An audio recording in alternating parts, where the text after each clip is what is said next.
Israel अब अकेले अपने ही दम पर ईरान के ऊपर हमला करने वाला है। नेतन्याहू ईरान के परमाणु ठिकानों को तबाह करने वाले हैं। ऐसी पूरी तैयारी हो चुकी है। अब हमला कर दे, तब हमला कर दे, किसी भी वक्त ईरान के ऊपर हमला कर दे। तो ऐसे में सवाल है कि क्या नेतन्याहू और डोनाल्ड ट्रंप के बीच कोई ऐसी तकरार हो गई है जिसकी वजह से नेतन्याहू नहीं चाहते कि अमेरिका और ईरान के बीच न्यूक्लियर डील अपने किसी अंजाम तक पहुंचे। आखिर क्यों नेतन्याहू ईरान और अमेरिका के बीच बनते जा रहे हैं एक बड़ा रोड़ा? क्यों डोनाल्ड ट्रंप को दरकिनार कर रहा है नेतन्याहू? आखिर कैसे अमेरिका ने जिस बच्चे को पाल पोस कर बड़ा किया उसी ने दिखाना शुरू कर दिया लाल लाल आंख? आखिर कैसे अमेरिका का पाला हुआ बच्चा इजराइल अब उससे ही सिखाने लगा सबक? आखिर कैसे, कब, कहां, किस तरह से ईरान के ऊपर करेगा इजराइल हमला? बताएंगे आपको और भी बहुत कुछ। जय हिंद दोस्तों, मेरा नाम है शम्स तबरेज और आप देख रहे हैं टाइम्स मील। दोस्तों, बीते 24 घंटे से एक ही चर्चा हो रही है कि इजराइल जल्द ही ईरान के ऊपर हमला करने वाला है और यह हमला महज 7 घंटे के अंदर ही वो कर देगा। जैसे कि तैयारी शुरू करेगा, महज 7 घंटे के अंदर वो ईरान को निपटा देगा और उसका मकसद यही है कि वो ईरान के परमाणु ठिकानों को तबाह कर देगा, उसके न्यूक्लियर प्रोजेक्ट को, न्यूक्लियर रिएक्टर को बिल्कुल तबाह कर देगा।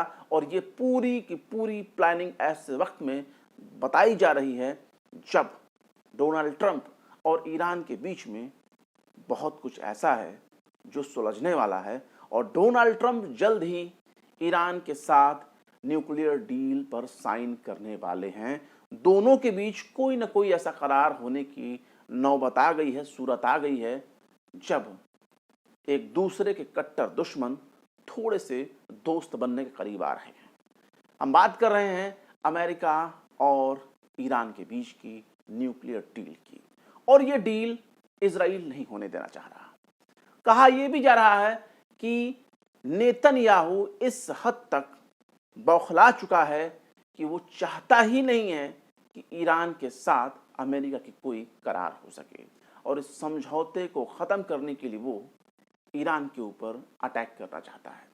और जब वो अटैक करेगा तो इसका रिटेलिएट करेगा ईरान और जब जवाबी हमला ईरान की तरफ से होगा तब इजराइल को बचाने के लिए नेतन्याहू के सपोर्ट में तुरंत भाग कर आएगा अमेरिका और जब अमेरिका आएगा तब ईरान के साथ जंग शुरू होगी। यानी ले देकर पूरा लबोलुआब यही है कि ईरान के साथ अमेरिका कोई डील ना कर सके। यह पूरी खबर न्यूयॉर्क टाइम्स ने छापी है और जब न्यूयॉर्क टाइम्स ने यह पूरी खबर छापी है अमेरिकी अखबार ने, तो उसके बाद नेतन्याहू के दफ्तर ने, यानी इजरायली प्रधानमंत्री बेंजामिन नेतन्याहू के दफ्तर ने उस खबर को बिल्कुल खारिज कर दिया और ये कहना शुरू कर दिया कि ये पूरी की पूरी खबर ही फर्जी है, मनगढ़ंत है। लेकिन अखबार अपने दावे पर कायम है और वो कह रहा है कि भाई साहब, हम जो कह रहे हैं ना बिल्कुल ठोक बजा कर कह रहे हैं, सबूत के साथ कह रहे हैं और उसमें कोई भी फर्जी बातें नहीं है। हालांकि अगर गौर किया जाए इन तमाम मामलों को लेकर के तो रॉयटर्स ने भी बहुत विस्तार से न्यूयॉर्क टाइम्स की रिपोर्ट पर रोशनी डाली है। अभी हाल ही में ट्रंप ने कहा था कि ईरान के साथ जो न्यूक्लियर डील होने वाली है, बातचीत होने वाली, समझौता होने वाला है, बहुत ही जल्दी किसी न किसी निर्णायक मोड़ पर पहुंचने वाला है और जो भी होगा अच्छा होगा। यानी जिस तरीके से ईरान के supreme leader Syed Ali Khamenei, Ayatollah Syed Ali Khamenei ने इस बात को लेकर के खदशा जाहिर किया था कि अमेरिका चाहता है कि हम अपने न्यूक्लियर इनरिचमेंट, यूरेनियम इनरिचमेंट को रोक दें, तो हम ऐसा नहीं करने वाले और ये डील खत्म होती हो तो हो जाए, हमें कोई फर्क नहीं पड़ने वाला। अपना न्यूक्लियर रिएक्टर चलाते रहेंगे, अपने न्यूक्लियर प्रोजेक्ट को चलाते रहेंगे, उसे रोकने का कोई सवाल ही नहीं होता और यूरेनियम का इंक्रीजमेंट करते रहेंगे। ये बातें ईरान के राष्ट्रपति की तरफ से भी कही गई, उनके विदेश मंत्री की तरफ से भी कही गई। लेकिन इसके बाद मगरबी ममालिक में बिल्कुल हलचल पैदा हो गई कि आखिर क्या वजह है कि अमेरिका के लाख चाहने के बावजूद भी ईरान टस से मस नहीं हो रहा है और वो वापस न्यूक्लियर साइन करने के लिए तैयार नहीं हो रहा है। ये वो समझौता है जिसे एक बार डोनाल्ड ट्रंप खुद ही खत्म कर चुके हैं, अलग हो गए थे इससे। अब फिर वापस ईरान को न्यूक्लियर साइन करने के लिए, न्यूक्लियर डील में वापस लाने के लिए समझौता करने की तैयारी कर रहे हैं। और ये भी माना जा रहा है कि वो उसे यूरेनियम इंक्रीजमेंट करने के लिए, यानी उसका जो परमाणु प्रोग्राम चल रहा है उसको जारी रखने की इजाजत भी दे सकते हैं। और इन्हीं चीजों को लेकर के इजराइल घबराया हुआ है।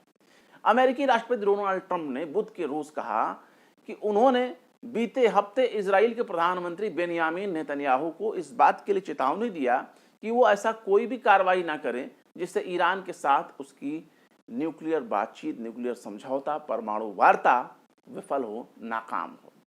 ट्रंप ने ओवल ऑफिस में बाकायदा पत्रकारों के साथ एक बातचीत में अपने आप को खिताब करते हुए कहा कि मैंने नेतन्याहू से कहा है कि अभी वो ऐसा कोई भी काम ना करें, क्योंकि हम अब समाधान के बिल्कुल नजदीक पहुंच चुके हैं, यानी अब इस पूरे मामले को हल करने के बिल्कुल करीब पहुंच चुके हैं और ये किसी भी वक्त मामला बदल सकता है। यानी कि अभी जो एक दूसरे के बीच में तनातनी छाई हुई है, अमेरिका और ईरान के बीच में डील हो सकती है, न्यूक्लियर मामला जल्द ही समाधान के करीब पहुंच सकता है। यानी ईरान न्यूक्लियर डील पर सिग्नेचर करने के लिए तैयार भी हो सकता है, बशर्ते जो समझौते हैं अगर उन पर गौर किया जाए तो बहुत से सैंक्शन लगे हुए हैं, पाबंदियां लगी हुई हैं, इंटरनेशनल पाबंदियां लगी हुई हैं, बैन लगे हुए हैं ईरान के ऊपर, और इसमें ढील दी जा सकती है जैसे बराक ओबामा के दौर में ढील दी गई थी ईरान को। वैसा ही अगर ढील ईरान को फिर से दे दी जाएगी तो इजराइल की नाक में दम हो जाएगा। वो पहले ही जो ईरान के एक्सेस ऑफ रेजिडेंस है उनसे बहुत परेशान है, हूती से परेशान है, हिजबुल्लाह से परेशान है, कताइब हिजबुल्लाह से परेशान है, और इन सब चीज़ों का जड़ वो ईरान को मानता है और वो कहता है कि सारे के सारे फसाद के पीछे केवल एक ही जड़ है और उसका नाम है ईरान। इसलिए वो हर तरह से ईरान को घेरने पर तुला हुआ है, क्योंकि इजराइल का सबसे कट्टर दुश्मन अगर कोई खुल करके सामने आया है तो उसका नाम है ईरान। ईरान उसके ऊपर 2 बार हमला भी कर चुका है, तीसरी बार हमला करने की धमकी भी दे चुका है, चेतावनी भी दे चुका है। इसके अलावा आप गौर करिए कि हमास के साथ डोनाल्ड ट्रंप सीधी बातचीत कर रहे हैं। अब तक तो दूसरों के जरिए बातचीत होती थी, अब सीधे उनके दफ्तर के जरिए, उनकी टीम के जरिए सीधे हमास के साथ बातचीत हो रही है और हो सकता है कि किसी समझौते तक ये लोग पहुंच भी जाएं। इसके अलावा देखिए अहमद अल शरा उर्फ अबू मोहम्मद अल जोलानी। ये अल जोलानी कौन है? ये अल जोलानी वो बागी है, ये वो मुसल्ला गिरोह का सरगना है जिसको कल तक अमेरिका आतंकवादी कहता था, पूरे पश्चिमी देश आतंकवादी कहते थे, उसके ऊपर करोड़ों रुपए का इनाम भी रखा गया था। लेकिन दुनिया ने फिर ये देखा कि कैसे सीरिया के हालात बदले, बशारुल असद की हुकूमत को हटाकर कैसे अहमद अल शरा उर्फ अबू मोहम्मद अल जोलानी ने अपनी पूरी टीम और पूरे लाव लश्कर के साथ सीरिया पर काबिज हो गए, खुद को सीरिया का बहुत बड़ा लीडर बना लिया। और ये भी दुनिया ने देखा कि जिसको कल तक अमेरिका आतंकवादी कहता था उसी से अमेरिका हाथ मिला रहा है। डोनाल्ड ट्रंप हाथ मिलाते हैं और सीरिया को राहत देने का भी ऐलान किया जाता है, ढिलाई भी दी गई। तो ऐसे में अमेरिका की फॉरेन पॉलिसी बदल रही है, इसको लेकर के भी इजराइल बहुत चिंता में है, बहुत फिक्र में है, क्योंकि डायरेक्ट सीरिया के साथ उसके बॉर्डर लगते हैं और सीरिया के एक हिस्से पर भी इसने कब्जा कर रखा है और वो जोलान की पहाड़ी है, जिसको गोलानी कहा जाता है ना, उसका मतलब है जोलान। तो ये सीधी वार्ता का ही नतीजा है। इजराइल ऐसा नहीं चाहता था कि अमेरिका उसको दरकिनार करके कोई काम करे। इसके अलावा यमन के हूतीज यमन के हौसीज जिनको कहते हैं, हूतीज कहते हैं, हाउती कहते हैं, उन्हीं यमनी हूतियों से तंग आकर अमेरिका ने सीधे बातचीत कर ली, उनके साथ समझौता करके शांत बैठ गया। और अमेरिका ने इस समझौते के जरिए इजराइल को बिल्कुल दरकिनार कर दिया कि भाई हम तुम पर हमला नहीं करेंगे, तुम हमारे पर हमला ना करना, तुमको हमला करना इजराइल पर हमला करो। इजराइल समझौते में कहीं भी एग्जिस्ट नहीं करता। हालांकि गौर किया जाए तो इस तरह की खबरें बहुत बार आ चुकी हैं। गौर किया जाए तो पश्चिमी देशों पर बिल्कुल भी भरोसा नहीं किया जा सकता। ये मगरबी ममालिक हैं और इन पर भरोसा करने का मतलब है अपने ही पांव पर कुल्हाड़ी मारना। नहीं भूलना चाहिए कि इजराइल जो कुछ भी है वो अमेरिका की बदौलत है, वेस्टर्न पावर के बदौलत है, और अमेरिका को छोड़कर इजराइल कुछ भी नहीं कर सकता। ये पूरी के पूरा अखबार, खबर, न्यूज़ स्टोरी, दावा, ईरान के ऊपर हमला और रिसोर्सेज के हवाले से खबरें चलाने का, ये सब कुछ पश्चिमी देशों का एक एजेंडा है। याद रखिए कि इराक के ऊपर जब हमला करना हुआ तो पश्चिमी देशों ने बाकायदा मीडिया का इस्तेमाल करके एक पूरा इराक के खिलाफ नैरेटिव गढ़ा और ये बताने की कोशिश की कि ऐसे बहुत खतरनाक हथियार इराक के पास मौजूद हैं जो दुनिया को नुकसान पहुंचा सकते हैं, और इसके बाद इसकी तबाही आज भी देखी जा सकती है। इराक स्टेबल नहीं हो सकता, और ऐसा ही कुछ करना चाहते हैं ईरान के साथ। पहले इराक के साथ हुआ, फिर अब ईरान के साथ। लीबिया के साथ भी एक घटना घट चुकी है और उसके न्यूक्लियर प्रोग्राम को तबाह करने के लिए पूरी साजिश की गई और फिर उसको तबाह भी लीबिया के जरिए करवा दिया गया। यानी पूरी तरीके से उसको बर्बादी का सामना करना पड़ा। लेकिन लीबिया का जैसा हश्र ईरान का नहीं हो सकता। ईरान ने बहुत ही चालाकी से फूक फूक कर कदम रखे हैं, और दूसरी बात ये कि उसे कोई फर्क नहीं पड़ रहा कि दुनिया उसके ऊपर कितना पाबंदी लगा रही है, वो अपने ही धुन में बिल्कुल मगन है। खैर, ये तमाम साजिश भी हो सकती है ताकि ईरान के ऊपर दबाव डाला जाए कि भाई साहब तुम हमारे साथ समझौता कर लो, वरना फिर एक बहुत बड़ी जंग होगी।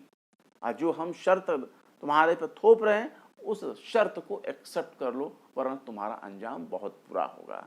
लीबिया का जैसा हो सकता है, इराक के जैसा हो सकता है, सीरिया का जैसा हो सकता है, और ये तमाम चीज़ें अमेरिका और इजराइल यानी CIA और मोसाद अक्सर दुनिया भर में करने के लिए पहले से ही बदनाम है।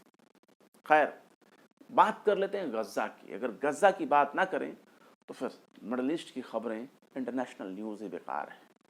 अल जज़ीरा ने इनक्लेव के सरकारी मीडिया दफ्तर के हवाले से बहुत कुछ बताया है, और ये बताया है कि इजराइल ने बीते 2 दिनों के दौरान सदर्न गजा में इंसानी मदद हासिल करने की कोशिश करने में कम से कम 10 लोगों का कत्ल कर दिया है। यानी जो ह्यूमैनिटेरियन हेल्प ले रहे थे, एड ले रहे थे, मदद, राशन पानी लेने के लिए जो कोशिश कर रहे थे, इजराइल ने उन लोगों की कत्ल कर दिया है, और ऐसा हलाक होने वालों की तादाद 10 के करीब है।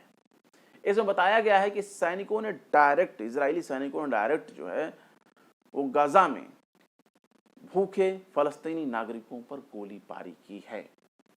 और ऐसा हम नहीं कह रहे हैं, बल्कि अमेरिका का सपोर्ट वाला जो ह्यूमैनिटेरियन फाउंडेशन है वो कह रहा है कि इजराइल ने भूखे लोगों पर गोलीबारी की। देखिए, राशन पड़ा हुआ है लेकिन वो ले नहीं पा रहे, डिले किया जा रहा है। एक तो जितनी बड़ी आबादी त्रस्त है, इस जंग से मुहाल है, उस तक इंसानी मदद पहुंचने नहीं दिया जा रहा, राशन मदद पहुंचने नहीं दिया जा रहा। जिस हिसाब से ट्रक पहुंचने चाहिए वो ट्रक नहीं पहुंचने दिए जा रहे हैं। 2, 4, 5, 6 इक्का दुक्का ट्रकों को आने जाने दिया जा रहा है। और बाज दफा तो ये भी देखा गया कि इजराइल के सपोर्ट से ही उन ट्रकों को लूट लिया गया इजराइलियों के जरिए। 1-2 बार तो ऐसी भी घटनाएं हुई हैं कि हमास ने कई लोगों को शूट भी कर दिया, लूटने वालों को, और उसमें वो फलस्तीनी नहीं थे। और ये फलस्तीनी भूखे हैं, परेशान हैं, प्यास की शिद्दत से बेहाल हैं। भूखे बच्चों का पेट भरने की उनकी में कुव्वत नहीं रही है, और करेंगे भी तो कैसे, उनके पास अनाज है ही नहीं। और जो अनाज ट्रकों में बंद है वो अलग अलग बॉर्डर पे, इजराइल के बॉर्डर पर वो खड़ा है, जिसे इजराइल अंदर आने नहीं दे रहा। और ऐसे लोगों पर इजराइल फायरिंग कर रहा है, गोली से शूट कर रहा है। इसके साथ ही एक और खबर है और जो बहुत अहम है। नेतन्याहू ने कहा है कि गजा पर हमले में उसने हमास के नेता मोहम्मद सिनवार को मार दिया है, यानी मोहम्मद सिनवार को मारने का दावा नेतन्याहू कह रहे हैं। वहीं अगर गौर से देखा जाए तो गजा पर इजराइल के हमले जारी हैं और कम से कम 43 लोग अब तक मारे जा चुके हैं बीते 24 घंटे के दौरान। अगर देखा जाए तो उत्तरी गजा में एक पत्रकार हैं जिनका नाम है ओसामा अल अरबिद, उनके घर पर भी इजराइल ने अटैक किया है जिसमें उनके फैमिली के 8 लोग हलाक हो चुके हैं। गजा के हेल्थ मिनिस्ट्री के मुताबिक इस पूरे जंग में 54,000 से ज़्यादा फलस्तीनी जाँ बहक हो चुके हैं, शहीद हो चुके हैं और 1,23,000 से ज़्यादा लोग अभी जख्म से कराह रहे हैं। सरकारी मीडिया जो दफ्तर है गजा का, उसका तो यहाँ तक कहना है कि कम से कम ये मरने वालों का आंकड़ा 61,700 से कहीं ज़्यादा है और उसमें यह भी दावा किया जा रहा है कि गजा के नीचे मलबे में दबे लोगों की तादाद भी हज़ारों में हो सकती है जो शायद अब इस दुनिया में नहीं रहे। तो ये तमाम चीज़ें हो रही हैं, गजा शांत नहीं हो रहा है क्योंकि इजराइल को सपोर्ट करने वाला अमेरिका दूसरों के सामने खुद को इंसानी हुकूक का बहुत बड़ा अलंबरदार साबित करने की कोशिश करता है, लेकिन पीठ पीछे कत्ल खाने चला रहा है और इजराइल के ज़रिए गजा को तिल तिल कर मार रहा है। फिलहाल क्या कहेंगे इस तमाम खबर के बारे में, अपनी राय कमेंट बॉक्स में ज़रूर बताएं। फिर मिलते हैं किसी और वीडियो में एक नई खबर के साथ। शम्स तबरेज़ को दीजिए इजाज़त। जय हिंद। अगर अभी तक आपने हमारे चैनल टाइम्स मेल को सब्सक्राइब नहीं किया है तो जल्दी से सब्सक्राइब कर दें और बेल आइकन भी प्रेस कर दें।